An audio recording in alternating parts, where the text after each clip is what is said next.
wait a couple minutes for everyone to show up. I'm glad I have people showing up. This is not generally one of the higher end topics that are just fun for most people. I'm gonna try and make it, fun. Saving money is fun. I think saving money is fun. Yeah, when you get. That's very good. I think finance is really fun. Honestly, that's just me, but. Well, it's nice that you save up money and then you can. Yeah. I mean, it's good because, if you're interested in your finances and you pay good, close attention to them, then you're gonna end up well off if you pay attention. A lot of people, they don't pay attention. They'll just spend whatever they can, and then whatever the companies, they're at the will of the company. They want to give them a bigger limit on their credit card, and it's awful. When you go to bankruptcy, they're spending their bonuses before they even get them. They're counting on promotions that may not happen. It's really awful. Trust me, I work in mortgage. I'm a QC processor, and my grandmother is the manager. So. Very cool. So. She Jesus. Told you it would be big. Oh my God. You're gonna need like 3 chairs for that. Yeah, I'll probably stand. Well, don't stand there. My camera's there. It's not 1 o'clock yet. That's very awesome tail you got. Yeah, this is actually going to be my first panel, so yeah. So I'm pretty excited about it. It's something I'm really interested in, really enjoy. So. No, I think mine. As long as people show up, I think I should do okay. That was my only concern, is people showing up. My stepdad could value from this because he always plans we'll have future money on this day and then we'll go spend. I'm like, dude, just wait until you get the money. Wait until you get the money in hand, yeah, for sure. Stop making plans with it already. You don't even have it. Now there is something you can do. I have different topics here. About things you can plan your paychecks, and it's okay to plan your paychecks if they're on like regular expenses, necessary spending, not discretionary spending. Don't plan for discretionary spending. Yeah. That's a bad idea. It's like mine, my paycheck's only for my student loan. Yeah. The amount of day, dead even of what they're at. That's good. That's good. My paychecks are very weird because I'm trained as a QC processor, but officially I'm a temp because I go back and forth in the summers because it's in Miami and I live in Brooksville. So in order for me to keep me on without losing me and having to go through the drug testing and the application again every time I come back, again is temp. I just want to make Because sure of I that, the paychecks are 2-week cycles, and I'm always behind 1 paycheck. So like my check, the 2 weeks ago I worked 50 hours, so that was $500 for me, and I didn't get it till this week. Yeah, being the whole 1 paycheck behind thing can really, really add up. Yeah, I get it, but it's just like I just have to wait. So I don't have to wait around. But Luckily, I get paid weekly, so lucky you. I love it. Wonderful. It really doesn't matter as far as like long-term budgeting, but I just like seeing my accountant go up. There you go. Yeah. I insane hours. honestly, I watch my accounts like a hawk. Like every Monday, Wednesday, Friday, I'm updating everything. I have a spreadsheet, just That's everything.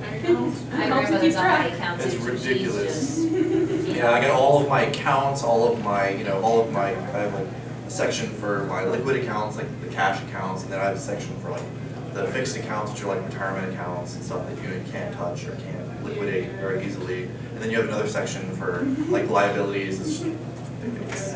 wow, I you're updated just prepared. Yeah. You're prepared for anything. This I kind of just whipped up on a whim. I was just like, all right, so I'm gonna do a panel.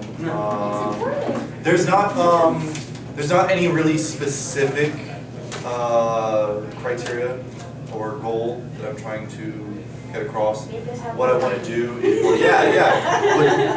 well, I can't help you get more money. I can help you save more money though. Really, this is way too much information for an hour and a half. So what I have is several different topics right up here that we can go over.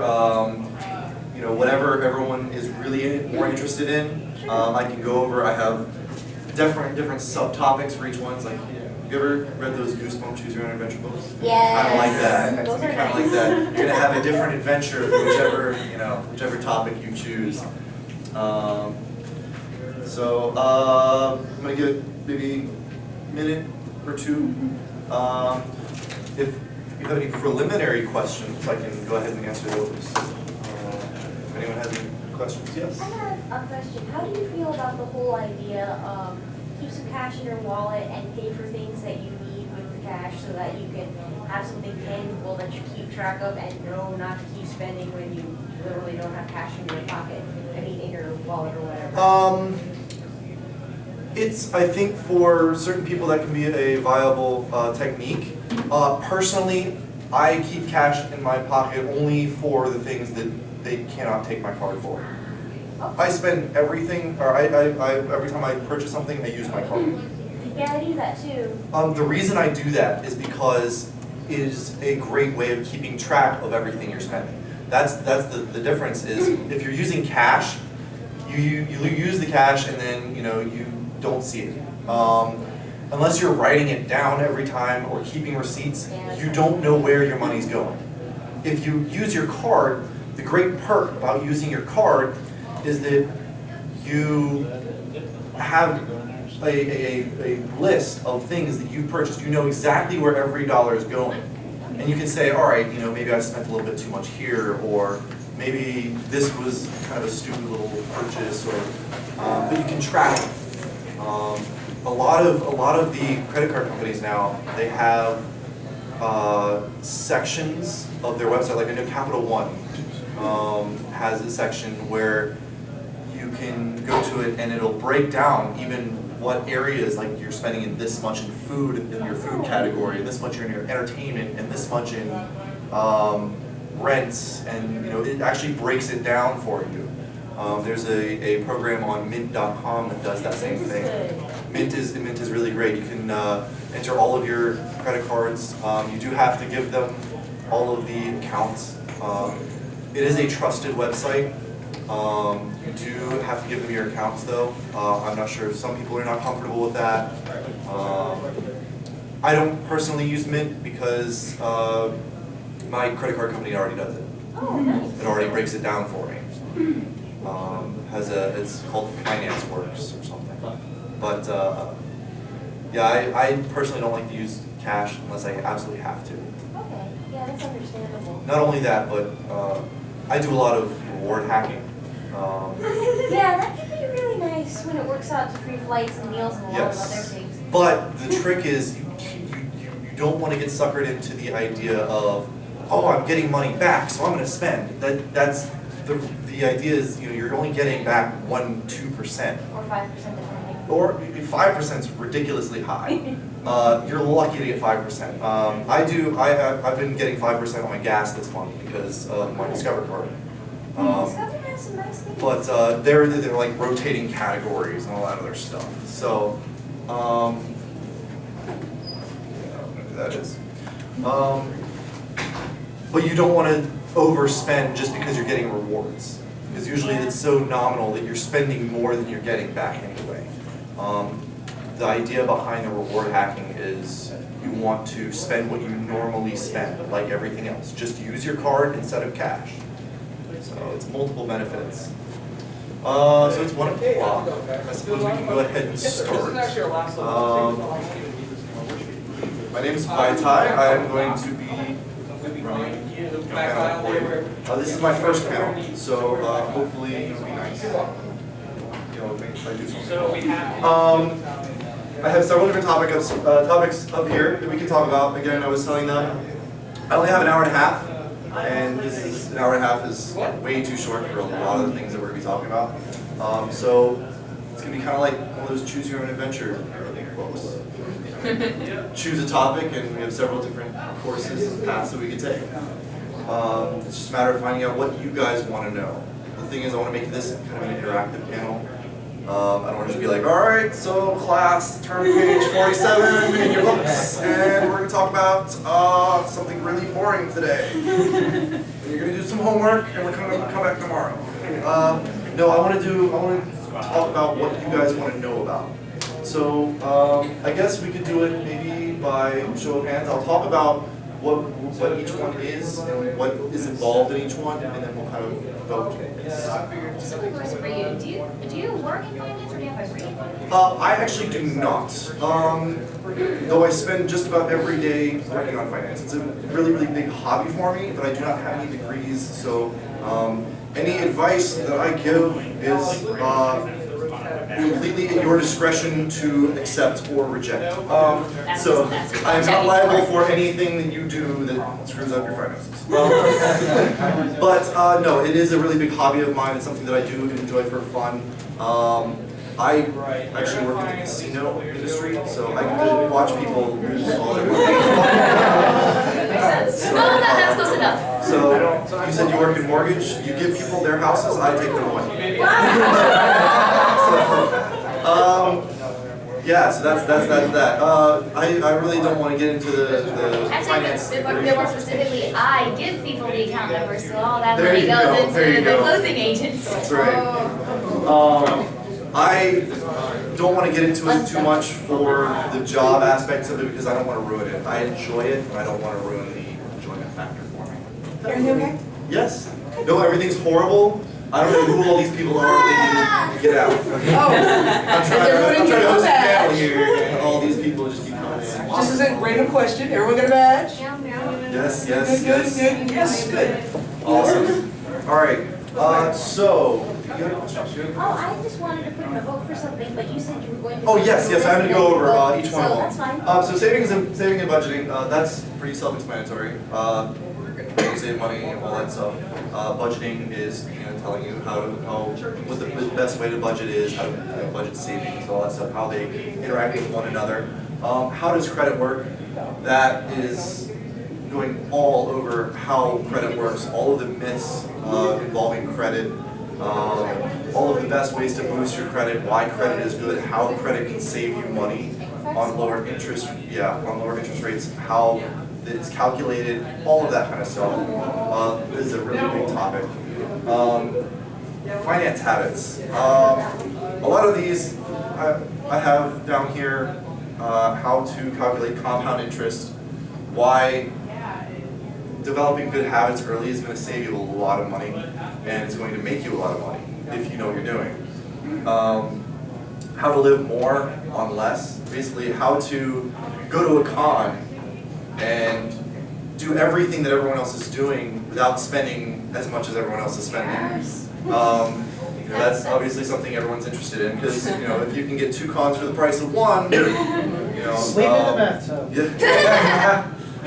No, and that actually, ironically, goes into our next topic of that, frugal versus cheap. We don't want to be cheap. There is a big difference between frugal and cheap.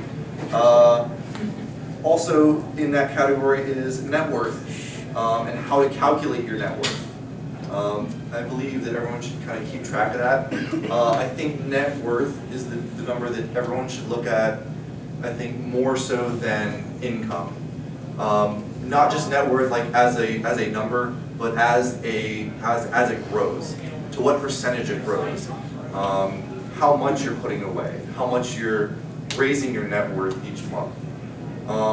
You could be making $100,000 a year, but if you're spending $150,000 a year, you're not going places fast. You're going to be working a long time, which is about retirement. A lot of people think that retirement age is 65. There's no getting out of that. No, you can retire early if you put your mind to it. There is very simple math behind early retirement, but you have to know it, you have to pay attention to it, and it has to be a goal that's on your mind. I'm going to be talking in retirement about different types of retirement accounts, maybe what ones would be best for you versus other ones, what the different perks are for each, why people choose certain accounts over others, a lot of different accounts. And then I have also advanced topics, which I don't recommend for the faint of heart. I think mastering these are the essentials, and then these are just bonuses. Credit card reward hacking I was talking about, how to maximize your spending in order to make money off the credit card companies instead of them making money off of you. Also, leverage and loans. For example, a lot of companies out there, what they do is they'll borrow, say, $1 million.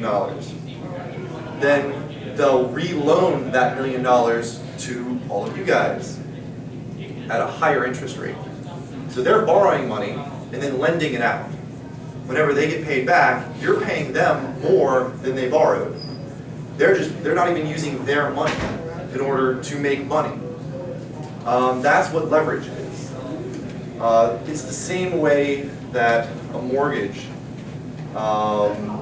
helps you to increase your net worth. You're borrowing money at an interest rate, and then hopefully down the line you can sell that home for an increased profit. You're essentially borrowing money to make money. That's how a lot of people make money off of selling houses. So I've got those different topics. I definitely don't want to start with this one. I want to start with any of these, and then if we have time at the end, you guys really want to, I can go into those. But these are definitely the essentials that I really would like to go through. So I guess by show of hands, who is interested in the first topic, savings and budgeting? We've got one, at least, 2, 3, 4. A couple of these, 'cause it's. Yes, you can vote for as many as you like. You don't have to, vote for only one. So I got 1, 2, 3, 4, 5, 6, 7. Okay. I'm gonna go ahead and write down these just so I know. I've got 7 here. Who's interested in credit? 1, 2, 3, 4, 5, 6, 7, 8. The habits, good finance habits. 1, 2, 3, 4, 5, 6, 7, 8, 9, 10. All right. Awesome, awesome. Who's interested in retirement and early retirement? I'm not at the 401k 1, 2, works. 3, 4. Okay. 5, 6, 7, 8. Got 8. And I'm not even going to vote for this yet. I will vote for that later if we have time. So I guess the one everyone's interested in is long-term financial habits. So the first one is, let's see, compound interest and how it can work for you. Compound interest is how people get rich and how people stay poor. Because of the way compound interest works, it can greatly benefit you or greatly hurt you. Albert Einstein, I think, was the one that said compound interest is the most powerful force in the universe because it builds on itself. It is a snowball. It is a natural snowball. You take something small, it gets bigger and bigger and bigger. Something as small as if your income is, let's say you have a $500 paycheck every week. $500 paycheck every week. And just as an example, and you spend $501 every week. That $1 will, every month, say you have a 7% per month interest rate, I don't know why it would be per month, but say just for that, you got $1, then the next month it becomes $1.07. Then it becomes $1, see, the calculation is this formula, which is not fun. Who likes math? I just got done with that. I have A equals P. 1 plus R divided by N to the power of NT. Yes, so this is compound interest. I was doing this 3 months ago. Really? So this is the formula that makes you rich or makes you poor. Good to know. Yeah. It can be doing it here in front of everyone. So I do this awful. So you take this, which is the accumulated amount, which would be $1.07. Then you take the principal amount. This is awful. You want to do this? Oh. You said you were doing it a few months ago. Yeah, I just got done with doing it. Now I don't want to do Perfect. it. Here. I'm a student, I can do it. Come do it. I'm rusty at this. I just learned it. I just like YouTubed it, and you're like, okay, this is how to do it. Equals the principal amount, which would be the dollar, right? Am I doing this right? I don't know. All right, so screw this. We're basically, this is the formula. It ends up being more than $1.07. You take the 7% or the 7 cents, and then you add interest to that as well. So it becomes like $1.08, but then, or $1.15, becomes about $1.15 because you're getting interest on the 7 cents as well. And then it builds on that extra 15 cents, and then it builds on the next 30 cents, and then it just keeps building bigger and bigger and bigger until you've eventually spent like $32 on that extra dollar. So it's exponential growth? Yes, exactly. It's basically, that's exactly what it is, If you exponential graph growth. it, It just the keeps curve growing goes- upon itself. It accrues on It goes itself. like It this? starts Yes. slow and then it just suddenly explodes. But that's also how retirement accounts work. That's why you can start with $10,000 in an account, and then after 20 years, that $10,000 is now $100,000. You've multiplied your initial investment by 10. Like 401ks. So you have to, Like 401ks. Yeah, 401ks. Yeah, 401ks, Roth IRAs, all those different accounts. That's how they grow so big. That's why, you know, retiring quickly or starting early is so important, because it starts out slow and then it grows and grows and grows. But if you start out late, then you get that whole slow growth and none of the big growth. That's why they always say, hey, it's great to start in your 20s, because then you get the most value out of it. Honestly, it'd be great to start when you were born, if your parents put away money for you, because then by your 20s, you're already at that 20-year mark, and it just keeps going faster and faster. So that's compound interest. We've got living more on less. So there's a story about there's a guy, and he goes home every night, and he sits in his little armchair, puts up his armchair, turns on the TV, and watches football. He drinks a Bud Light with his awesome football, and one day he comes home to find that he's won the lottery. Awesome story, right?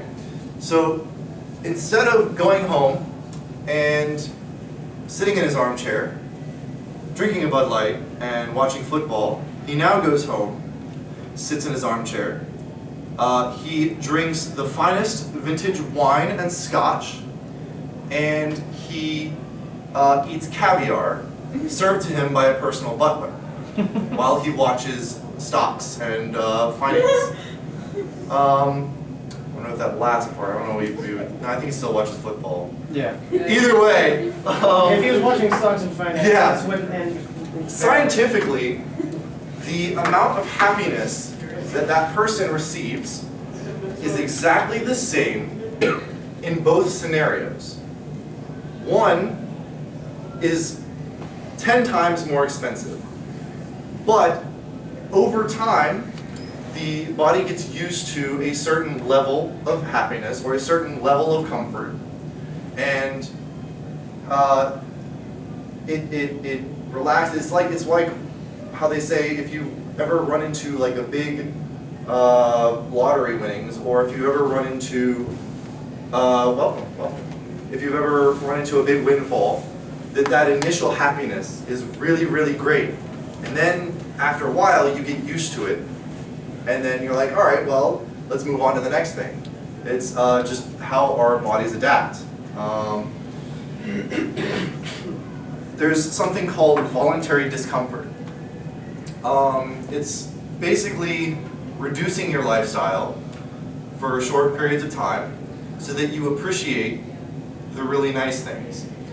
For example, executives that take limos everywhere they go don't really appreciate it anymore. They're used to it.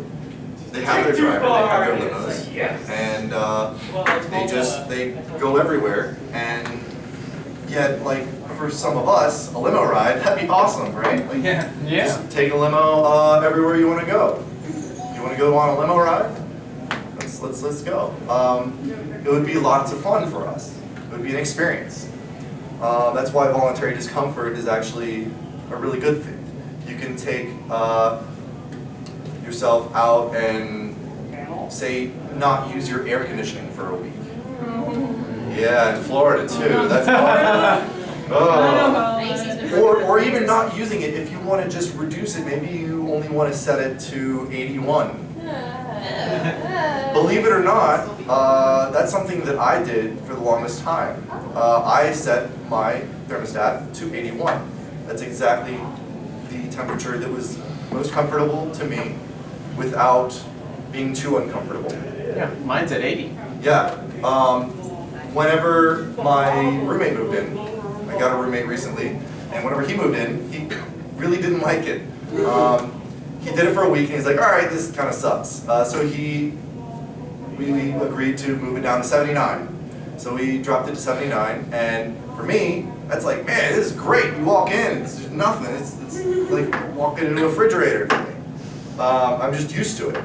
That's the whole idea behind voluntary discomfort. You take something that you're used to, you make it uncomfortable for a little bit, and then you go back to it. It's kind of just a weird technique. Like using dial-up after you've been using dial-up. Yeah. Now that's crazy talk. Yeah, that's just a waste of time. That's it. I agree with that, man. Maybe Now you're just sitting there. All right, let's go. You're talking about dial-up, why don't we just like throw out all our stuff and go camp in the woods? I mean, I think it was already slow enough before dial-up. Dial-up to ruin it further. All right. Yeah, remember your time's worth money too. There's also different things you can do. There's cheaper alternatives to like regular, everyday items. Ramen. Well, yes. you have to factor in the cost of how it wrecks your body. Yeah, I mean, that's true. That's true as well. But I'm talking about other things like different name brand items versus knockoff items. You could have something like the new Gillette Mach 3 razor. How amazing is that, right? It's this great razor that's $20 for 5 cartridges. Or you could get some Dorco razors that are 3-bladed razors, exactly like the Mach 3 razors, and spend less than $1 a piece for them. Dollar Shave Club. Achieves the same effect. And actually that's where I found the Dorco razors. It was the Dollar Shave Club. What the Dollar Shave Club does is they buy Dorco razors from their website, repackage them, and sell them to you. And they justify it as being a convenience because they send them out every month automatically. So it's a convenience charge. But they're just reselling you the same exact razors that you could get from Dorco and just store them under your sink. Like they take up like this much space for like 100 cartridges. It's ridiculous. But no, that's there's different cheap alternatives to everyday items that you can use. That's what like mentioning. I noticed when I'm at home, I only watch like 2 channels, so I just cut off. That is a really, really good, yes. And I pay $16 a month. Yes, yes. I personally use the internet like crazy. I don't really watch TV. There's actually several websites out there like Project Free TV where you can watch all of the shows that you would pay on basic cable anytime you want. So no commercial breaks. You don't have to wait for it to come on, you don't have to be home at a certain time, you just go there, you click on the link of whatever show you want to watch, and it has everything, from CSI to Game of Thrones to everything. You can also steal Netflix from your friends. You can do that too. Yeah. Frugal versus cheap. So, Condemnation. what's the difference? Yeah, this is a great segue. Frugal versus cheap. What's the difference between frugal versus cheap? Can anyone tell me the difference? Anyone know? Cheap is bad quality, frugal is paying less for still good quality. Close, sort of. I guess it can be dependent on the person, but my definition, frugal is saving money at the expense of yourself. Basically things like choosing the lower cost hotel that you're going to be sleeping in one night instead of going for the Marriott hotel. You want to go to the Motel 8 when you're on a business trip or whenever you're on a whatever trip you're going on. Cheap is saving money at the expense of others. This would be something like going out to a restaurant and not tipping. That's bad. This is very bad. Yes, you don't want to do that. Or going to a party and not chipping in for food. That's cheap. Basically, leeching off of others. Again, frugal could be water instead of soda. You go to the restaurant, you order a water instead of a soda.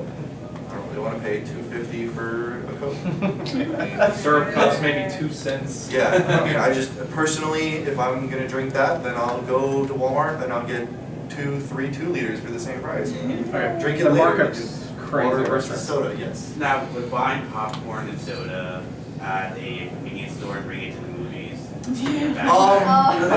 Where am I'm guilty of this, so I will cease to comment on that one. I can see it as Bring a frugal. big bag. Yeah. Considering they do not need to be charging like $10 Yeah, for what they well, do. yeah, That's yeah. extortion, so. I think, yeah, it's, I mean, that's up to each person to decide which category that goes in, but there are obvious ones, Basically, you just want to make sure that you're not using your friends for money or, saying, just being cheap. You don't want to be cheap. Be frugal, don't be cheap. Save money at the expense of yourself, but don't save money at the expense of others. The other big topic that's in this category is net worth. This is my favorite one. I love tracking my net worth. I told everyone here, I track my net worth every Monday, Wednesday, Friday, like clockwork. I'm probably going to lessen that come the next year, but I keep track of it, and I can go back and I can see all of my progress from 2 years ago, starting at this amount, and then I can make graphs saying, all right, this is the chart. When you see it going this way, you're doing very well. Well, hold on. You don't want to do this. You want to do this. So you have your chart, you want it to go this way. That way is good. If you see it going this way, then you need to check out this finance panel. And it was constantly going up and down. Yeah, well, there is, ups and downs to everything. You're going to make some decisions that are going to positively affect your net worth and some that will negatively affect it. And that's one reason that it's really good to track it, because you can see what decisions positively affect it and what decisions do not. Obviously, spending a ton of money is not going to necessarily help your net worth. Unless, what if you're spending your money and it's going towards your retirement accounts? You don't have that money in your bank account anymore, but that money growing is going to positively affect your net worth and your long-term growth. Things like whenever you have your net worth, the basic idea is you're taking your, this is actually a lot simpler formula than that compound interest one, so you can do this one.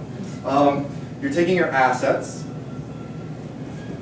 you're subtracting your liabilities, and in the end, you get net worth. So it's just pluses and minuses. Very, very easy. As an example, say you have your car, you have your house. Say you own your house. You have your bank account, and you have maybe some cash in your pocket. So your car, say it's worth $10,000. All right, your house is worth $100,000. Your bank account, you have $10 in it.